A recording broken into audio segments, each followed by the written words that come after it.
Okay, so I'm making this video for a few people that have asked about this sous vide setup, and they want to see it in action, see a little bit more detail. Um, right now it's currently heating up the water. As you can see, I have the temperature sensor. This is the immersion heater, and then down in the water there is a indoor aquarium or fountain pump that's just circulating the water. And then on the outside, I've got solid state relay with a heatsink, and this is the PID controller. Now, the way it's set up, you have the power coming from the wall, and it's split right here. One side goes to the solid state relay to power the immersion heater, and then the other side runs into the PID controller. Alright? So, if you look at the PID controller,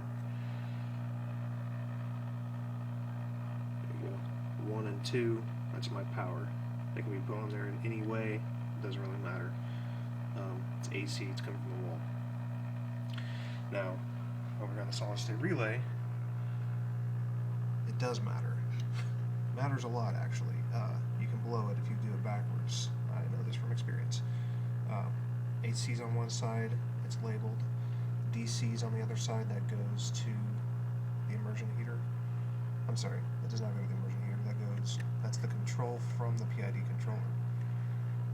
The power goes into this, and it acts like a switch. So, one side of my power is just connected to it's just kind of connected right here. It just basically jumps. The other side of the power is connected to this, and this is a switch that is controlled by the PID controller off 6 and 7 on the back of the PID controller. And then here, 8, 9, and 10, that is the temperature sensor. So, if you look at the PID controller, you got to do a couple of things. One, you have to set the type of thermocoupler, thermosensor that you have set up on here, which is under this setting here, INTY. This particular one is a P100. You'll have to find that wherever you buy yours. There's several different types. There's also a link I can get you that shows you where you get all the instructions for this. Once you've got that set, you can exit out of this. There's really not much else in here you'll need to mess around with. And then you'll also need to set your temperature. That's SV for set value. Looks like a U. It's digital. Give it a break. And here, obviously, is your temperature, 140. That's where I'm at right now. That's the low end of medium well.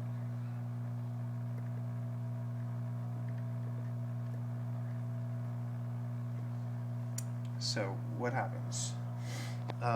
As this approaches the temperature, I'm going to hold down on this button here until the AT for auto tune starts flashing, and once that happens, it will turn on and off the immersion heater to get the water to stay at my set temperature of 140. And so it's using a combination of the reading from the thermometer and the control of the immersion heater to keep the heat of the water at a precise temperature. And that's important when you're trying to cook steaks, or especially important if you're trying to cook something a little bit more delicate like eggs or something like that, which apparently poached eggs in this is like perfect. But I probably won't do that until it gets up to like 180 or somewhere, I'm sorry, 138 or somewhere close to 140, just because it really isn't going to, it's not really going to do anything for right now, and I need to monitor this up until the point that gets to 140 anyway. This will shut off when it hits 140, but it's not going to be attempting to keep the temperature precise until I hit that auto tune. So